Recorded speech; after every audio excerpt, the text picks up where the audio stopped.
5th, 2023, the year of our Lord, and our country is in turmoil. This Jeffries. is the 10th vote for Speaker of our House. Our government McCarthy. cannot resolve itself. This is truly a constitutional crisis. That word has been thrown around a lot lately, hasn't it? Yes, sir. I think the first crisis is the number of empty seats. It's the most important thing and the first task of a seated Congress. It should follow a fair election where a vote is a vote, not an undervote, not an overvote, not a side vote, not a special vote, not an adjudicated vote, not a bucket 13 vote. A yay or a nay, just like this. There is no election fraud here except the fraud of the voice for he who speaks his vote. That should be a meme. We're not going to spend our time here. We're going to go back to the start. I think that in the loss of critical thinking, that we have forgotten how this started. Here you go. You can go listen to the eulogy of Madison. A couple of people listen to that.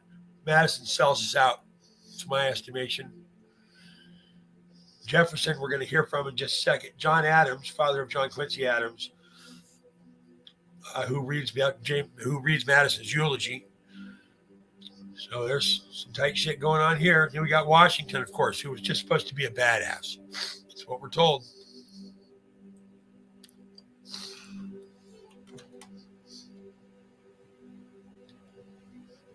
I have here Jefferson's, what he's known for. According to Google, the great Satan, he slashed Army and Navy expenditures. He cut the budget. He eliminated taxes on whiskey. They were so unpopular in the West. They were already screwing with the alcohol. Not even before Prohibition. We're 100 years before that. Yet reduced the national debt by a third. He also sent naval squadron to fight the Barbary pirates who were harassing American commerce. So he protected American commerce in foreign water. He cut the national debt by a third. He already was a debt. We're on our third president here. 1801 to 1809, March 4, 1801 to March 4, 1809 is the level of a response we get from this guy. 8 years. 8 years. He actually looks like a pretty good guy. He doesn't stink of evil to me, but I don't know. I don't trust anybody anymore in this environment. So let's go look at what. Look at the empty seats, man. Most important job they do. They're calling it in, and you can't. They're abrogating their responsibility of nominated and thusly voted membership. Can you let Thor back in? I don't see him in queue. Oh, there he is. Sorry.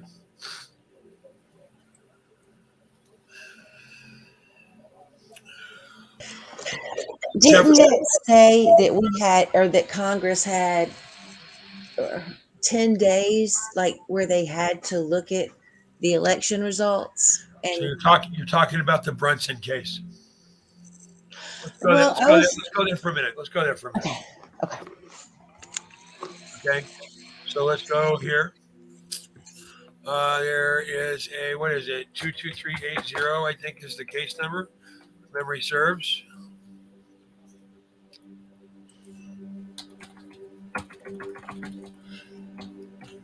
I know it's on locals. Put it up there. Let's go there. Pretty bad when my online library is better than my local library, right? So to speak. Locals, I guess they're both the same.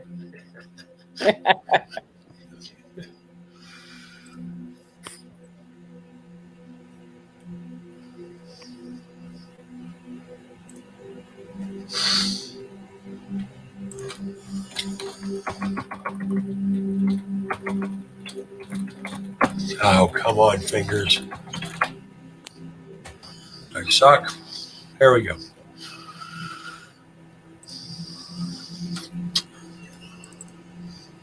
I love my library.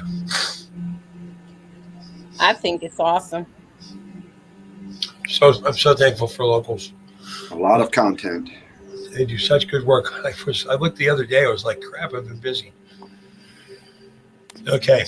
So this is case 22380. You're going to see a file number here. It's not this course number. This is Raylan. There are 3 brothers.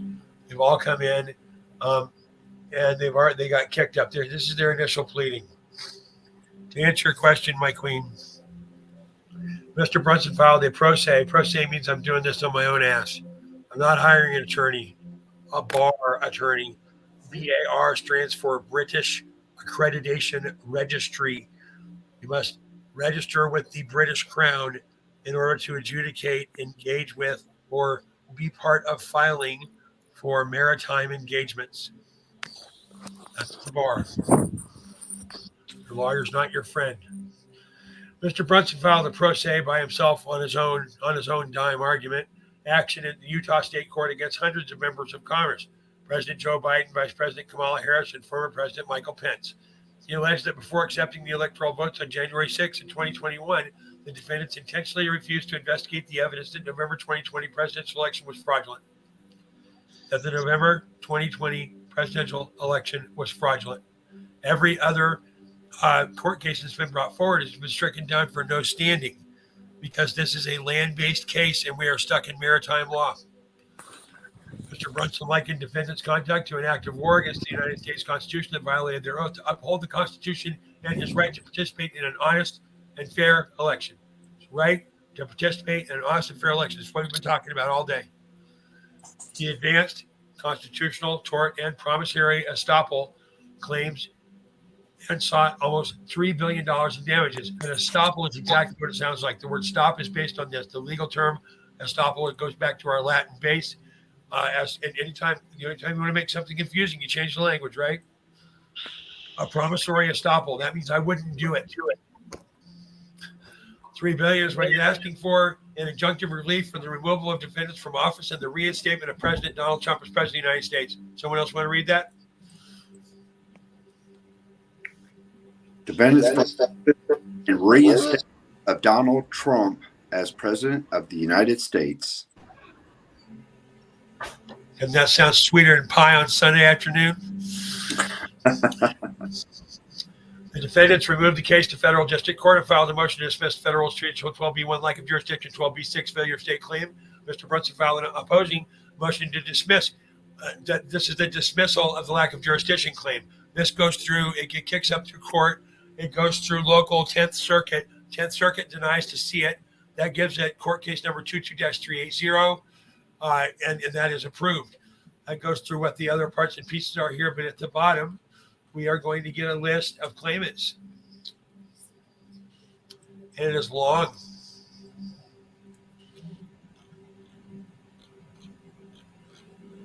It's about 300 of our 438 members, which there are many say will break our government.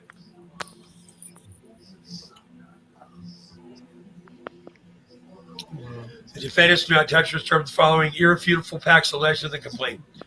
The fact that Article 4, Section 4 of the U.S. Constitution, the United States shall guarantee to every state in this union a republic form of government. Voting is the greatest power an individual can exercise in a republic. It is their voice and the way that citizens protect their constitutional rights in the U.S. Constitution. That an honest and fair election can only be supported by legal votes. This is sacred.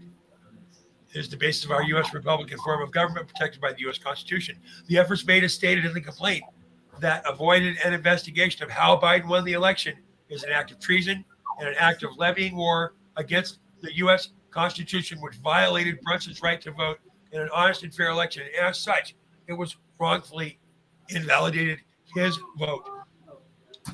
The acts of Congress or case law, like those cited in the defendant's motion, cannot proceed or have merit when they support treason, acts of war, and the violations of our inherent God-given rights.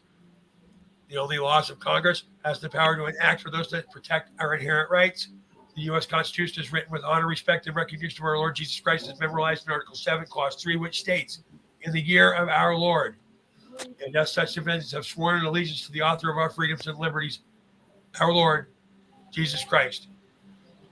The founders of the U.S. Constitution expressed in this document, the U.S. Constitution was the very instrument set up by God to protect our God-given, alienable rights. The plenary power of Amendment 9 of the U.S. Constitution nullifies any kind of legal protection that an enemy against the U.S. Constitution claims to have. The plenary power of Amendment 9 nullifies any interpretation of Amendment 7 that would keep defendants from investigating the claims of voter fraud. A rigged election is an attack against the U.S. Constitution, especially against the Equal Protection Clause of the 14th Amendment of the United States Constitution. Despite the claims of evidence that November 3, 2020 U.S. presidential general election was fraudulent, affecting the President of the United States, the Vice President of the United States, and members of the United States Congress, the defendants intentionally voted against investigating the claimed evidence and conspired to cover up the evidence to fraudulently have Joseph Robinette Biden, Biden, inaugurated as president, and Kamala, I'm not going to go there, Harris inaugurated as vice president. You talk about backing into your position. This act of conspiracy is the same end result as an act of war to place into power the defendants, one to which in this case is Biden. The defendants, the Congress, would like this court to believe that their vote against investigating claims of fraud of a rigged election does not vitiate their immunity claims because they created and voted for their own immunity claims. Defendant's promissory estoppel argument is misleading at best. The defendant, without context, cited a small fragment of the U.S. case Heartland Biogas LLC as though it supports their argument as an apparent attempt to mislead the court, when in fact, in the full context of the case, it supports Brunson's claim for this promissory estoppel. The case states, under Colorado law, the elements of a promissory estoppel claim are: the promisor made a promise to the promisee. The promisor should reasonably have expected the promise of the government in reasonable expectation, and the promisee and the promisor are the citizens and the citizenry against the elected and the representative. The representatives promised to represent us, and they did not perform as should have been reasonably expected. That is the case. Make sense? Yes, sir. Thoughts, feedback? I've got something to say. Bring it. Okay. Where you were saying, I can't remember which one it was, but about the elections being sacred. So I looked it up, and you want to know what some of the definitions are? I would love to. Dedicated. Okay.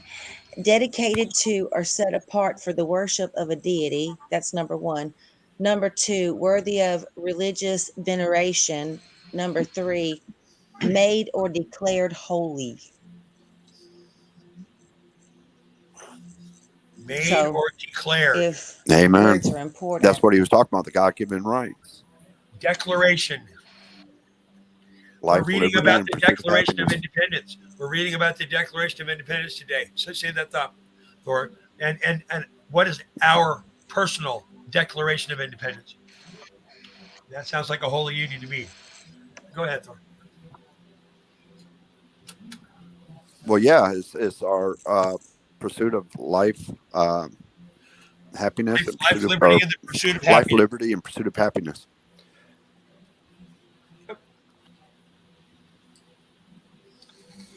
And So- when the government did not investigate, the allegations, they No, defied that's us. not just it. The government did not respond to the request by duty and rote of law, by enacted and expectation set from promisee to promisor. They missed. It was their job. They didn't just not go do it. They didn't do it when commanded by the rote of their position as elected representatives. Right. So they Of us, willfully yes. didn't do it. We the people. We the people. So you, the person, has the opportunity to make a specific declaration. I can tell you what my vote is. But make a declaration just to the great spaghetti monster, to be less of a shithead. That's a great start. Christ will find you in the middle of that. So Jefferson is our fourth president, right? Where'd my tab go? Yes, That's sir. got my pieces in it. Jefferson is our fourth president, and he's known for doing good stuff. 1, 2, 3, 4. This guy looks like someone's grabbing him. This guy looks like he hasn't moved, has no callus on his hands ever. I think this guy might need to come out of the closet. Van Buren looks like Money Hoarder from a Disney movie. I mean, this guy over here, oh, evening Christmas. John Tyler could be a little more pompous, but you have to try. I mean, at least our boy in Madison, I can't believe what he did to us. But Jefferson looks like he's sort of smiling like. So Jefferson on December 8, 1801. Now, he was sworn into office on March 4th, 1801. So he's had, 8, 9, or 9 months. Here's what he comes and says. It's his first annual message. This is like the State of the Union.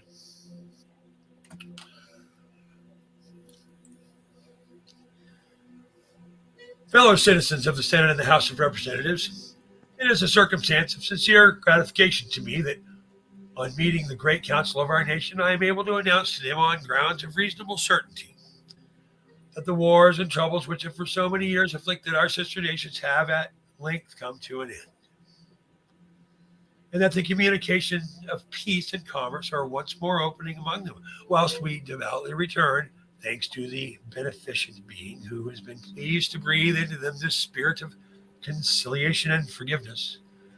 We are bound with peculiar gratitude to be thankful to him that our own peace has been preserved through so perilous a season, and ourselves permitted quietly to cultivate the earth, to practice and improve those arts which tend to increase our comforts, the assurances, indeed, of friendly disposition received from all the powers with whom we have principal relations, and inspired a confidence that our peace with them would not have been disturbed, but a cessation of irregularities as much as affected the commerce of neutral nations and of the irritations and injuries produced by them cannot but add to this confidence.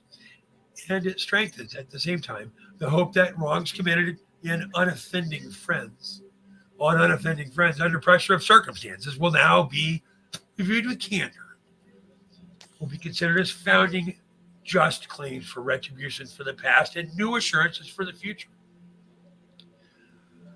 Among our Indian neighbors, also a spirit of peace and friendship generally prevails. I am happy to inform you that the continued efforts to introduce among them implements into practice of husbandry, of the household arts, have not been without success, that they are becoming more and more sensible of the superiority of this dependence for clothing and subsistence over precarious resources of hunting and fishing.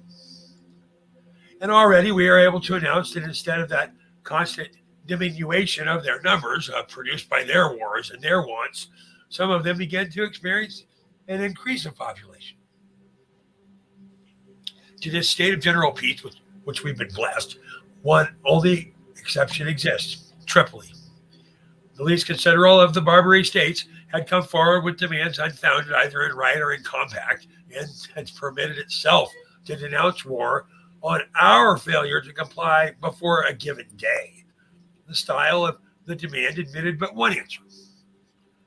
I sent a small squadron of frigates into the Mediterranean with assurances to that power of our sincere desire to remain in peace, but with orders to protect our commerce against the threatened attack.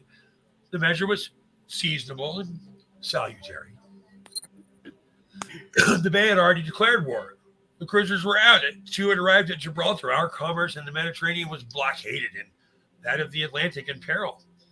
The arrival of our squadron dispelled the danger. One of the Tripolitan cruisers, having fallen in with and engaged a small schooner Enterprise, commanded by Lieutenant Sterrett, which had gone on as a tender to our larger vessels, was captured, and after a heavy slaughter of her men without the loss of a single one on our part, the bravery exhibited by our citizens on that element, I trust, be a testimony to the world. It is not the want of virtue which makes us seek their peace, but as a conscientious desire to direct the energies of our nation to the multiplication of the human race and not to its destruction. unauthorized by the Constitution without sanction of Congress to go beyond the line of defense, the vessels being disabled from committing further hostility, was liberated with its crew. The legislature will doubtless consider whether by authorizing measure of offense also they will place our force on equal footing with that of its adversaries.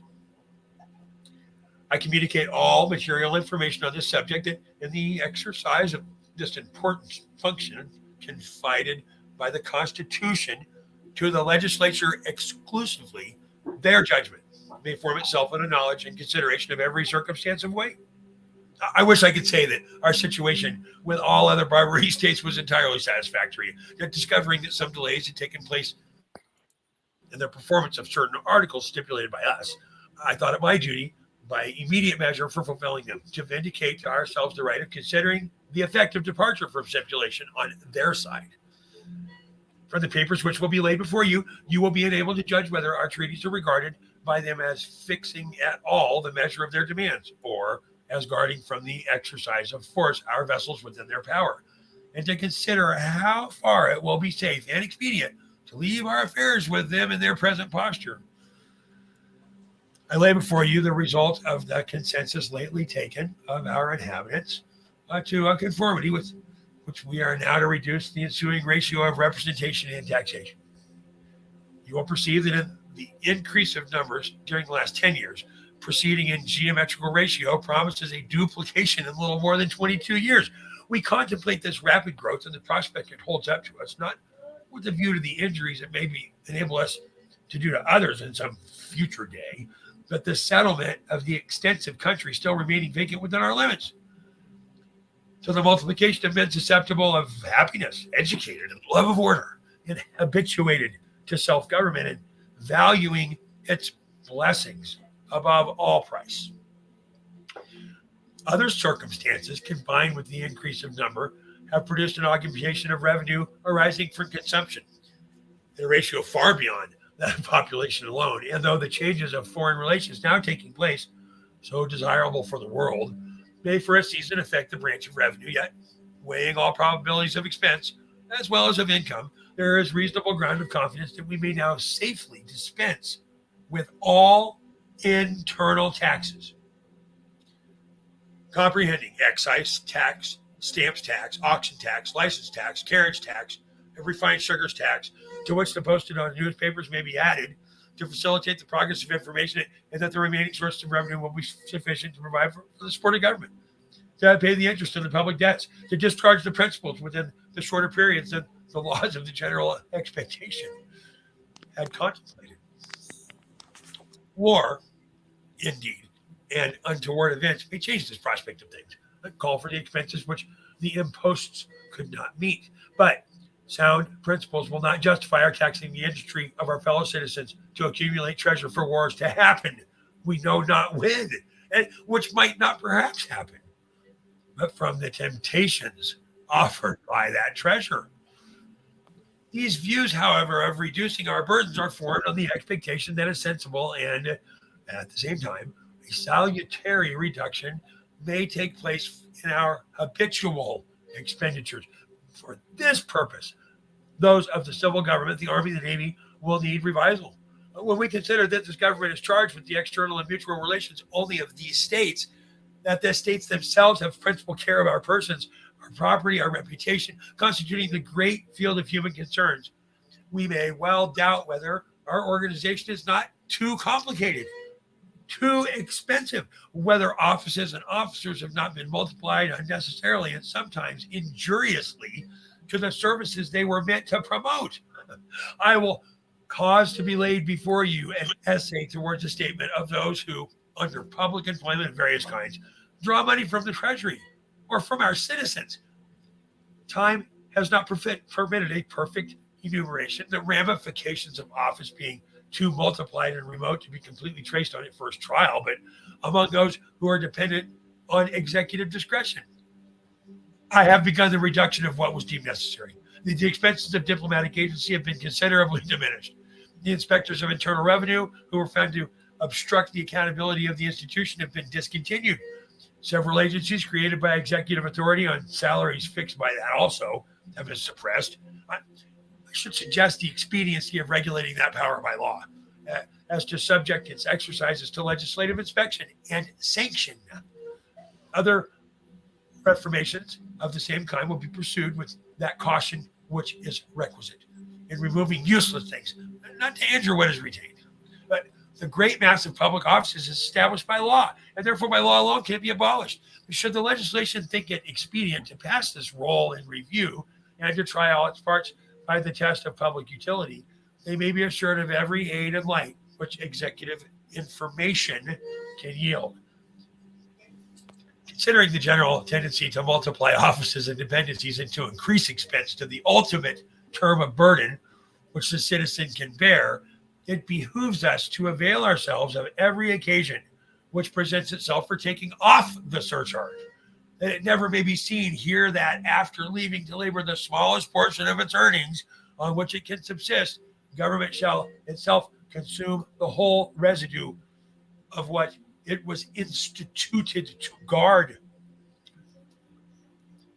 In our care, too, of the public contributions entrusted to our direction, it would be prudent to multiply barriers against their dissipation by appropriating specific sums to every specific purpose susceptible of definition, by disallowing all applications of money varying from the appropriation in object or transcending in an amount, by reducing the undefined field of contingencies and thereby circumscribing discretionary powers over money, and by bringing back to a single department all accountabilities for money, where the examinations may be prompt, efficacious, and uniform. An account of the receipts and expenditures of the last year, as prepared by the Secretary of the Treasury, will, as usual, be laid before you. The success which has attended the late sales of the public lands shows that, with the attention that they may be an important source of receipt.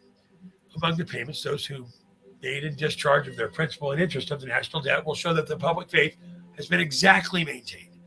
To those will be added an estimate of appropriations necessary for the ensuing year. This last will, of course, be affected by such modifications of the system of expenses you shall think proper to adopt.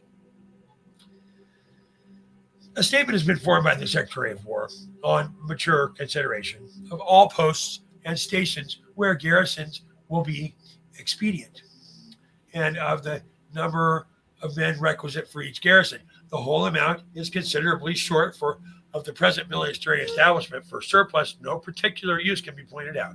For defense against invasion, their number is as nothing, nor is it to be conceived needful or safe that a standing army should be kept up in time for peace for that purpose.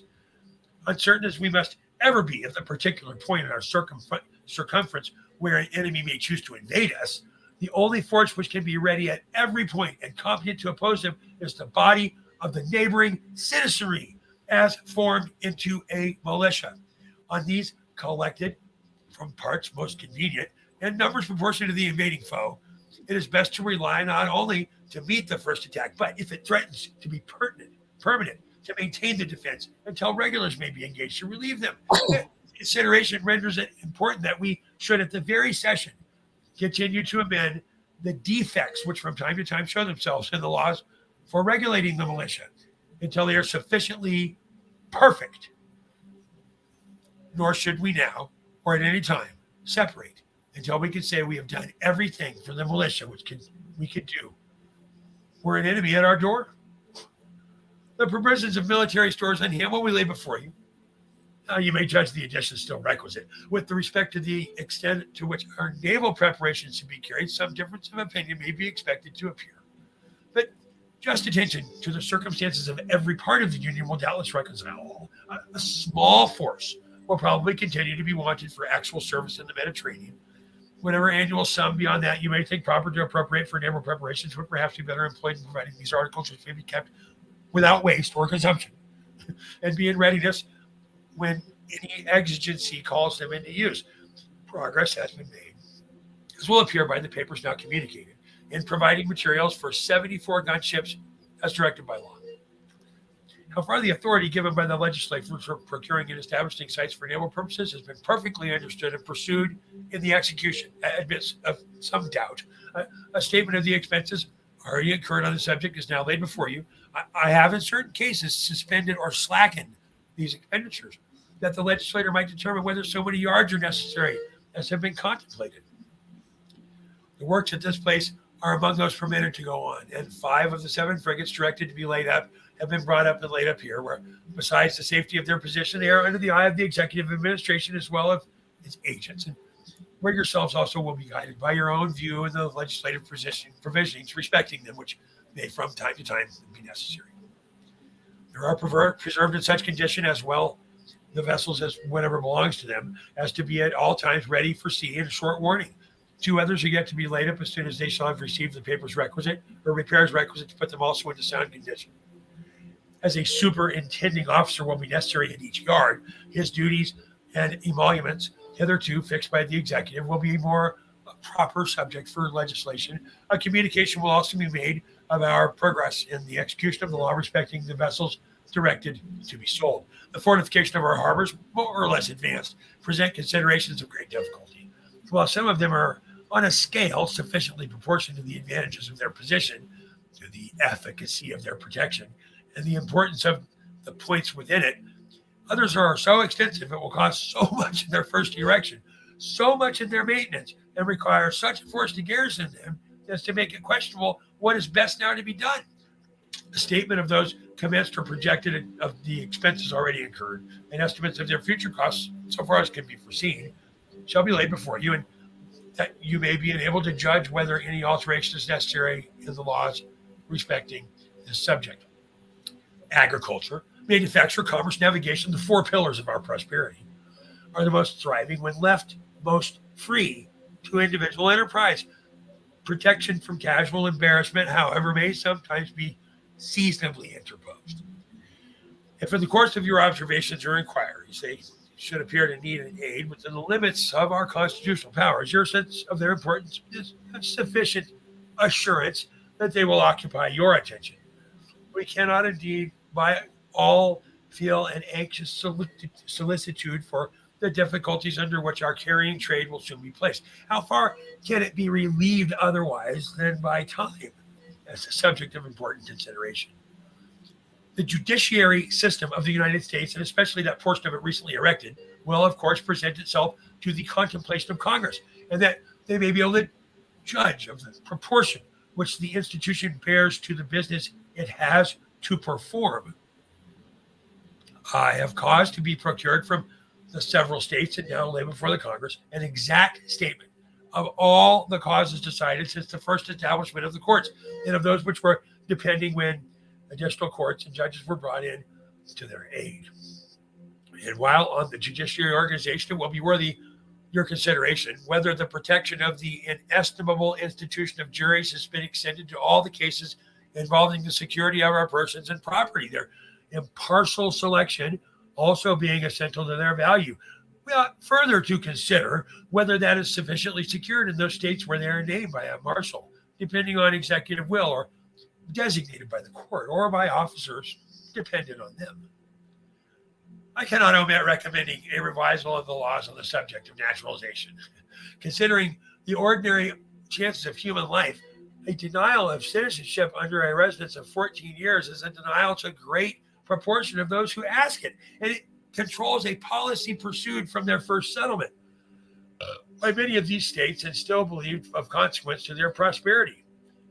Shall we refuse the unhappy fugitives from distress that hospitality which the savages of the wilderness extended to our fathers arriving in this land? Shall oppressed humanity find no asylum on this globe? The Constitution, indeed, has wisely provided for that, for an admission to certain offices of important trust. A resident shall be required sufficient to develop character and design, but might not the general character and capabilities of citizens be safely communicated to everyone manifesting a bona fide purpose of embarking his life and fortunes permanently with us, with restrictions, perhaps, to guard against fraudulent usurpation of our flag, an abuse which brings so much embarrassment and loss on the genuine citizens, but and so much danger to the nation being involved in a war that no endeavor should be spared to detect and suppress it. These fellow citizens are the matters respecting the state of the nation, which I have thought of importance to be submitted to your consideration at this time. Some others, less moment or not yet ready for communication, will be the subject of separate messages. I am happy in this opportunity of committing the arduous affairs of our government to be the collected wisdom of the Union. Nothing shall be wanting on my part to inform it, as far as is in my power, the legislative judgment, nor to carry that judgment into faithful execution. The prudence and temperance of your discussions will promote within our walls that conciliation which is so much befriends rational conclusion, and by its example will encourage among our constituents the progress of opinion which is tending to unite them in object and will.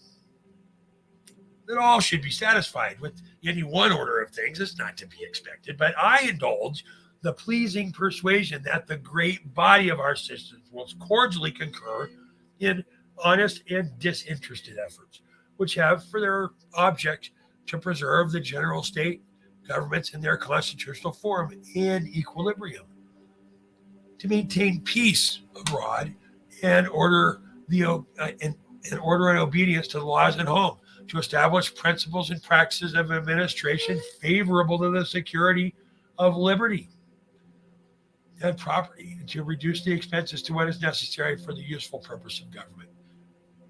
To reduce the expenses to what is necessary for the useful purposes of government. I want to cut where we're at. I want to get a little feedback, and then I want to go back through this again, and I want to do a reflection, because I'm telling you, this is everything we're dealing with right now. He talks about reduction of taxes and the fear that government will grow so big it is unwieldy and unacceptable. He talks about military bases that are so big and we don't even need them because we're at peace. Do you hear a resonance of every single thing that we're having an issue with right now? Yeah, and he's talking about the accountability of money, having it in one spot. And I have a comment from John Adams. When we restart, we might want to remind everyone what John Adams had to say. Well, this document that I've got right here, I believe will probably have Adams' inaugural opening as well, because I think it's all of mine. It's not a huge document. Well, it's 587. It's pretty big. So, okay, look, any closing thoughts here before we keep moving forward? No, not at this time. Okay, the lead for this is Washington / budgets by a third. Washington slashes budget by a third. It's not a lie. No, this isn't Washington. This is Jefferson. It's Jefferson. I have half a mind to put up the Jefferson. Yeah. No, presidential message. White House slashes budget by a third. Reports president. No, that's too long. White House slashes budgets by a third. That's what it is. He's in the White House. It's not, yeah. Put it out there. We'll do an A/B. Put it out there on one of them. At White House slashes it a third, and another one is Jefferson, the first Trump. That's a good title too. Yeah, that sounds good. Jefferson, the first Trump. Jefferson, the first Trump, and Washington slashes budget. Washington slashes debt by third.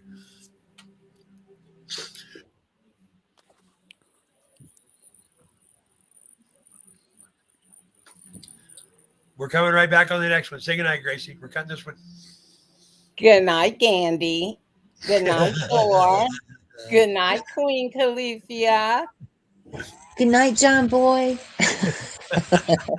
Good night, everyone. Have a great night.